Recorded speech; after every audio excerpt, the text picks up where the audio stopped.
of humbly applying to the Father of lights to illuminate our understandings. In the beginning of the contest with Britain, when we were sensible of danger, we had daily prayers in this room for the divine protection. And our prayers, sir, were heard and were graciously answered with frequent instances of a superintending providence in our favor. So at a critical moment in our history and in the constitution of our government, Ben Franklin writes a motion to the other members of the convention and implores them and tells them, we have to get back to our prayer, back down on our knees. We need to ask God for help, just like we did in this very room when Great Britain was fighting for control of this country and our troops were out in the battlefields. When this room was a prayer room, when we were sensible of our danger, when we knew without God's help we would lose that war, we daily asked for God's help, and He graciously gave it to us. Now He's saying in this motion, this official motion, part of our history, motion for prayers, it's time to ask God's help.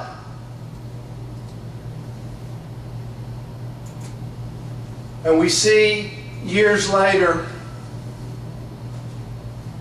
in some of Franklin's writings where he says in his own understated way that those prayers were answered, where he says, I just can hardly conceive of a transaction of such momentous importance to the welfare of millions would be suffered to pass without being in some degree influenced, guided, and governed by that omnipotent, omnipresent, and beneficent ruler in whom all inferior spirits live and move and have their being. Now that's the Bible. That last verse is a direct alliteration from the Bible. So Franklin's saying God did intervene. He influenced, He guided and governed in the creation of this government, this Constitution. And what God was it? It was the God of the Bible, Him in whom we live, move, and have our being. That's the Apostle Paul who wrote that.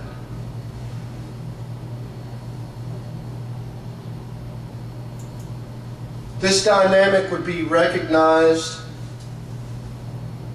by that great historian and political philosopher Alex de Tocqueville in his famous work, Democracy in America, where he makes this very simple observation, and it's so important.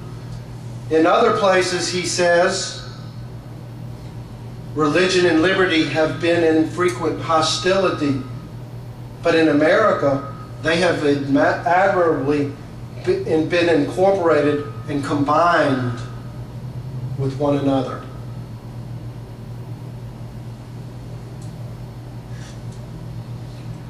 Also providing substantiation are the findings of professional Donald Lutz, where he analyzed thousands of documents from the founding period, finding that by far the Bible was the most widely source of authority during the founding period, showing quite clearly at least that the founders believed the God of the Bible had a purpose in establishing democracy in America, and that He was helping them in that undertaking. We see at a distant second Montesquieu, Blackstone, then Locke, Shakespeare way back.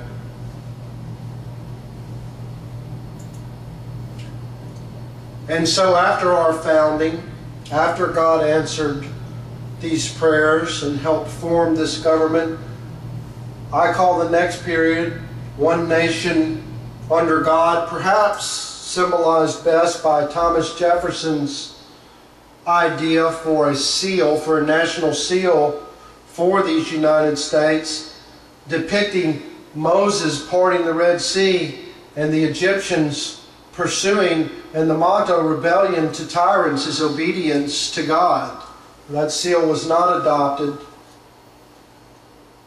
but it shows one nation under God, as does this table showing the frequency of American presidents from its inception to the current day to acknowledge God.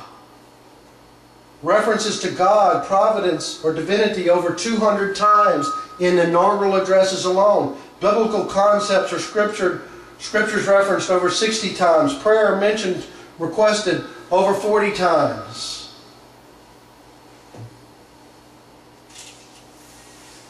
One nation under God.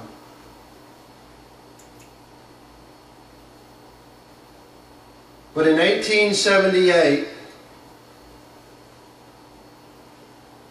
we move into a new period which I call the deconstruction of the First Amendment, which unwittingly was based on this letter written by Thomas Jefferson in 1802, which contained the words, separation between church and state.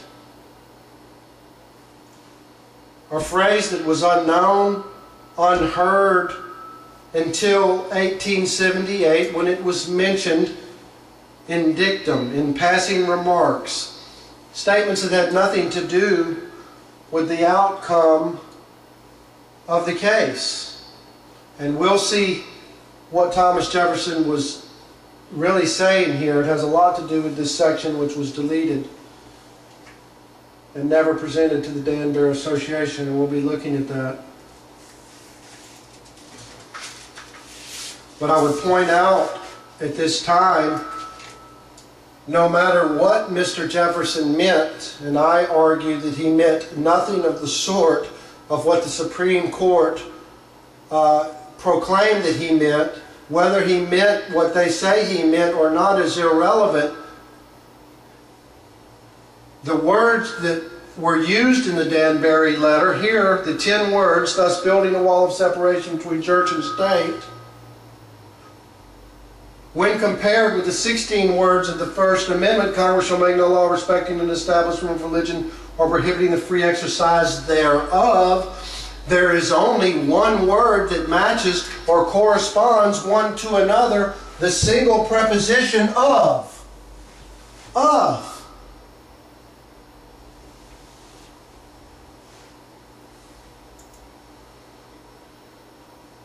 Nevertheless, the Supreme Court in the Reynolds decision mentions the phrase, but finds no violation of the First Amendment, where this Mormon who was convicted of bigamy tried to argue that this was a violation of his First Amendment rights. The Supreme Court disagreeing, and in somewhat of an unusual logical process, they bring up Thomas Jefferson's letter, but really parts of the letter not dealing with the separation statement. Those words were simply mentioned in passing. They really had no bearing or did not advance the outcome of the case, which again, I think it's worth repeating. The case did not find protection for the man under the First Amendment. So there was no First Amendment issue as we would understand that today.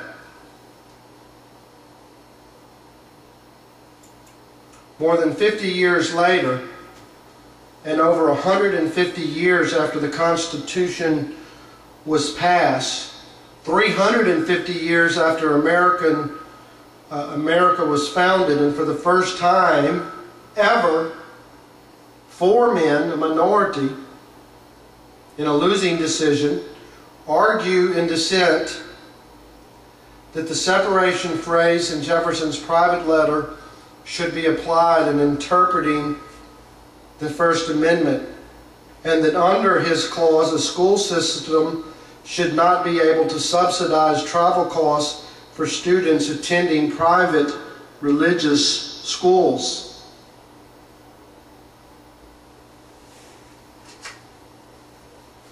Well, the